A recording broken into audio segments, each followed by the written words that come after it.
The Kevin Haas Talks Truth in Photojournalism interview by Mel Kerr.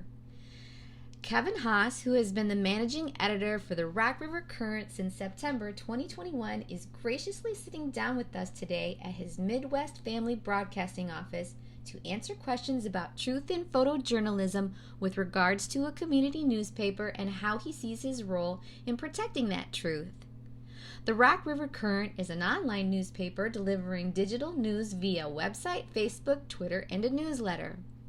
The content covers Rockford, Illinois, and the surrounding state line area, focusing on positive local news and businesses. Prior to working at the Rock River Current, Kevin was a prominent journalist for the Rockford Register-Star. Thank you, Kevin, so much for taking this interview. The Rock River Current is a fairly new venture, so how did you come into this position of managing editor? I spent a little more than 20 years at the Rockford Register-Star. Basically grew up in that newsroom. My dad, a longtime employee there, spent about 40 years before he retired in 2020. And I started off delivering papers as a boy, and then when I was a senior in high school, worked as what was known as a copy clerk back then, where you took phone calls and sports scores and did about every job in the newsroom. I was eventually a reporter and then an editor. And then my last job there was the Metro editor, which at the Register-Star was the number 2 position. And during that time, I got recruited. A headhunter reached out to me and asked me what I would do if I was to reimagine local news from a digital-only perspective. And it was just a really exciting opportunity to think about the future of how you deliver local news and how we would make that happen. And that has been my role at the Rock River Current, to sort of build that image from the ground up with working with Mike Patterson, who's the president of Midwest Family Broadcasting. In a recent online interview by This Week in the State Line, you mentioned that this newspaper is filling the gaps and providing articles that don't chase crime or violence, and this elevates the community. In what way does this elevate the community? When you turn on the local news, a lot of that coverage is dominated by the day's crime, which is important. But when that dominates every station, when you're starting a new news agency, there's no reason to give people more of that. So what we wanted to focus on is what's being missed. A lot of that was business coverage, independent business coverage, stories about local people, and then enterprise reporting around topics that maybe haven't had a lot of spotlight shine on them. We did some of that with mental health coverage, with some work on the criminal justice system and some programs that the state's attorney is working on. And that's really where we try to build our niche, where the time that would be spent chasing daily crimes, we're instead spending it chasing community news. Very good. Yeah. Your work is very, very good. Do you believe that you learned ethical journalism early under your father? Or did you already have a good grasp of journalistic principles when you came into real journalism? I think ethics is an ongoing conversation, and it shifts, Decades ago, we would litter the newspaper with mugshots of the daily arrestees. And in the last few years, we've realized that doesn't really serve the people who were arrested or the community, and stopped running those kind of pictures on low-level crimes because it was really creating a stigma without actually adding to the public conversation. So that was an example of shifting ethics. But I think most of the time what happens is a conversation around what your ethics need to be. I think I was lucky at the Register-Star where we were, editors were very clear with how you should behave on the scene of a story and how you should behave when taking photographs or when interviewing subjects, that I got those lessons, firsthand as I was on the job. Really helped shape what is still my core beliefs now, even as maybe our approach might shift as we learn more about our community and our world. One of the first things that we learned this semester was journalism's first obligation is to the truth. How have you applied this principle throughout your career? Really, I think it comes second nature at this point, so that I struggle to answer it, Sure. But part of what I think I have to do is litigate my own thoughts. Like, if I start to think that I have a conclusion, I need to look for why that conclusion could be wrong and research, where I could have missed something. And that's something that I think every journalist has to be able to do. They have to be able to take a step back from some conclusion they might be reaching and figure out where they could have gone wrong in order to get to the heart of what is true. How serious is it to misrepresent the truth by altering or staging a photograph?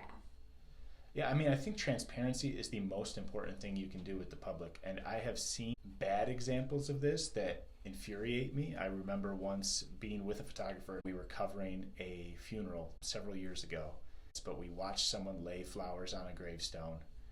And then we watched a TV camera person come up 5 minutes later and ask the person to do it again so they could get video of it. And we both left, just outraged that they would, for one, make a grieving person do this 2 times, and 2, stage something that had already happened a second time. Every photo that you see in the Rock River Current, or that you would have seen at the Rockford Register-Star when I was there, is what happened in real life at that moment. That's not to say that we don't take portraits. We will pose somebody for a portrait, but when we do that, we let you know. That's just part of creating transparency and letting your readers know what the image is that they're looking at.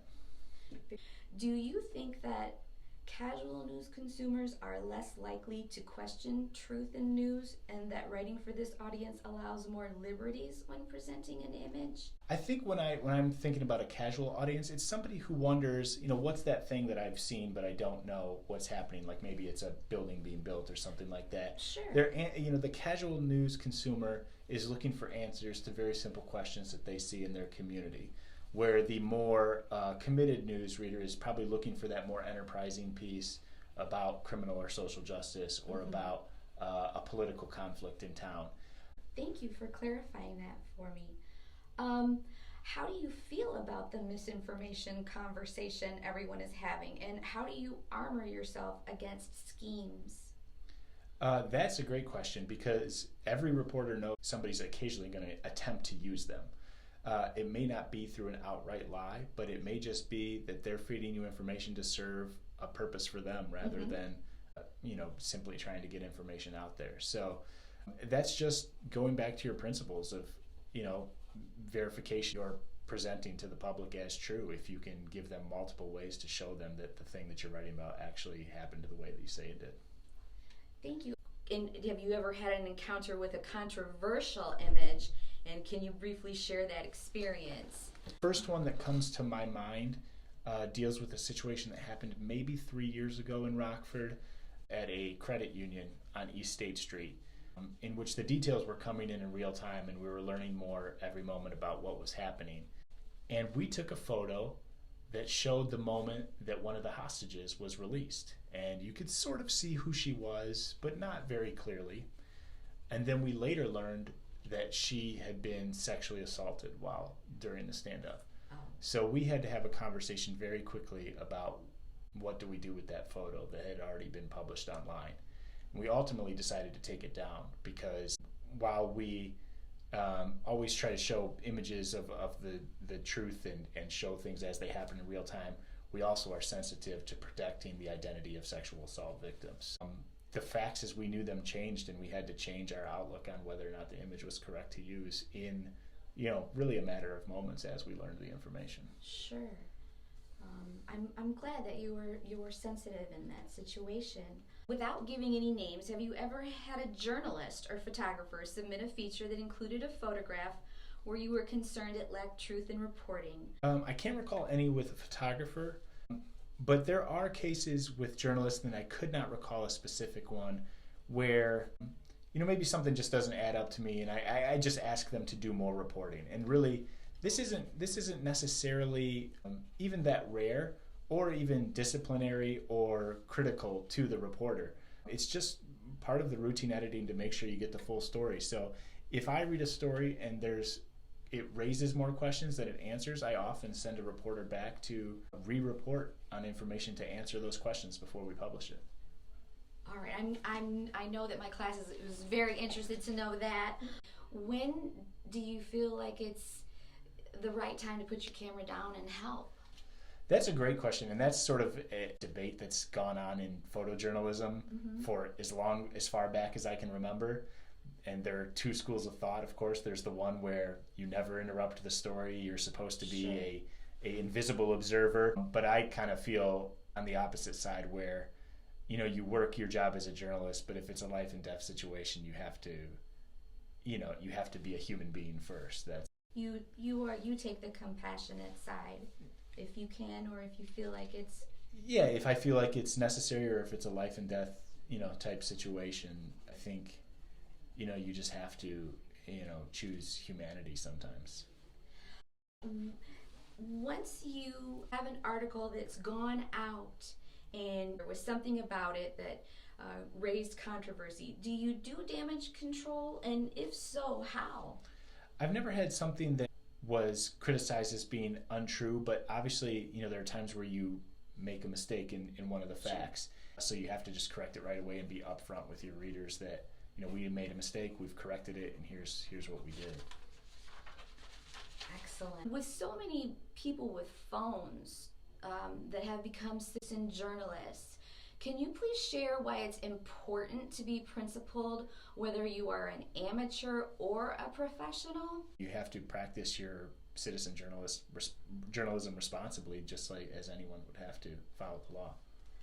What is an important piece of advice to give upcoming journalists or photographers when it comes to ethics? What should we all be aware of? I think the biggest thing that you can do to make yourself an ethical photojournalist is be transparent with what you do. Be transparent with the public about how you've captured your image, about why you're shooting that image and its importance. Always make sure that what you're showing the public is representative of what you saw in real life. Very good. Thank you so much for your time and perspective today. Good luck to everybody, and get out there and keep up the good work.